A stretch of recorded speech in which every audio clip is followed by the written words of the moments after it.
Hey everybody, hide your chest here. Man, it's been a while. But yeah, I've come back to TF2. Decided to play some MvM. And I was promptly reminded that people in MvM really don't know shit about it. And this match is kinda what made me salty enough to make this video. That's not all bad, you know, it started out pretty cute. This Heavy and I were making a joke about how his hat is really shiny. It's pretty fun, but where it really starts to get bad is when this stupid fuck opens his mouth. This guy, if you didn't know, is a notorious MvM douchebag who, I guess he has a cult following or something, because when I was playing, like every other person in the server was grouped with him. But he's been doing this shit for years, and frankly, he's part of what makes MvM so fucking toxic.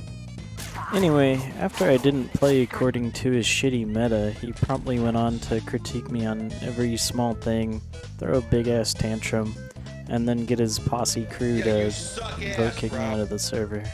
I don't really want this whole video to be about this guy, and I don't really want it to turn into a witch hunt for him.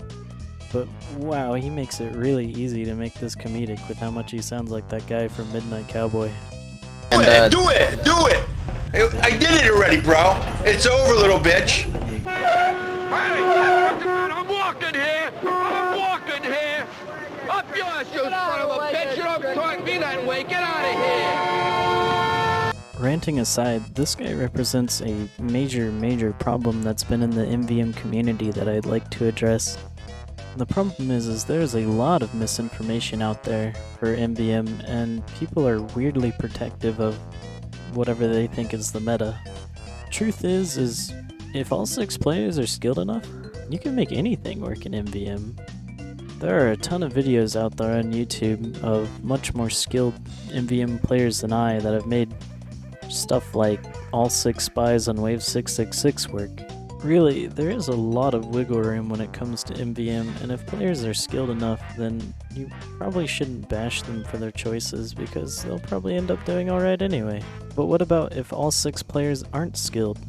Then do we follow the meta? Well, yes, but then we have to ask ourselves, what is the meta? And that's what brings me back to my point of a lot of misinformation with people weirdly guarding what they think is meta. There's actually an excellent Steam guide by Quint, an expert MvM player, that details all the classes in MvM, what their roles can be, what their best items are, what their worst items are, what upgrades to take, and I'd say it's a pretty good point of information for what meta could be in MvM. But the problem here is not that this information isn't out there, because as I just showed it is.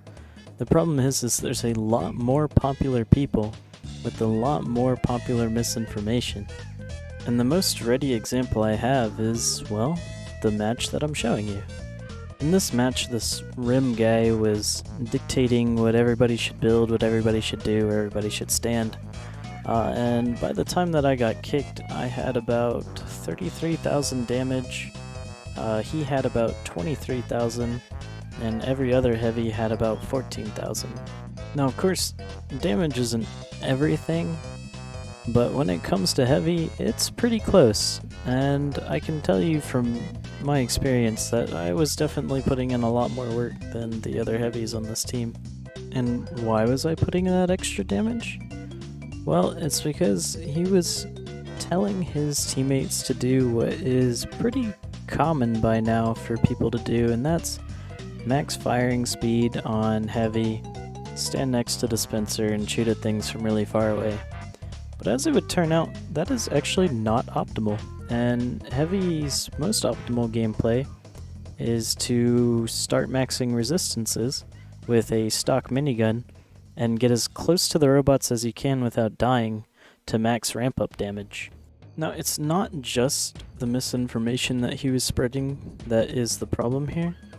It's how weirdly protective he was. Remember, I got kicked from this match for playing optimally, and this isn't like an uncommon occurrence. People regularly get kicked for reasons like this, and honestly, it's really just silly. It seems like a big chunk of the MvM community has this weird idea that, like, the meta's the meta, and not following it is being disrespectful or something, and they don't even bother to consider that maybe their meta might be wrong.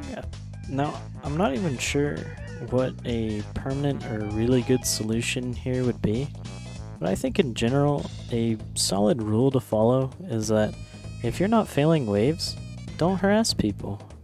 After all, the goal of MvM is to complete the tour, and if that's what you're doing, then there should be no problem, even if they're not going meta. The only time I can see that this doesn't hold is when someone's stalling with a flare gun or something, making the match take really long, but otherwise, just don't be a dick. It's that easy. Anyway, that's all I wanted to say about this topic. In about a month, I'll make my triumphant return to the YouTube platform as a TF tuber after I complete my Friday Night Funkin' mod. And I'll start a new series that I call TF2 Short Shorts, so look forward to it. Anyway, thanks for watching, and I'll see you next time. Oh, by the way, this guy's also a registered sex offender, so there's also that going for him.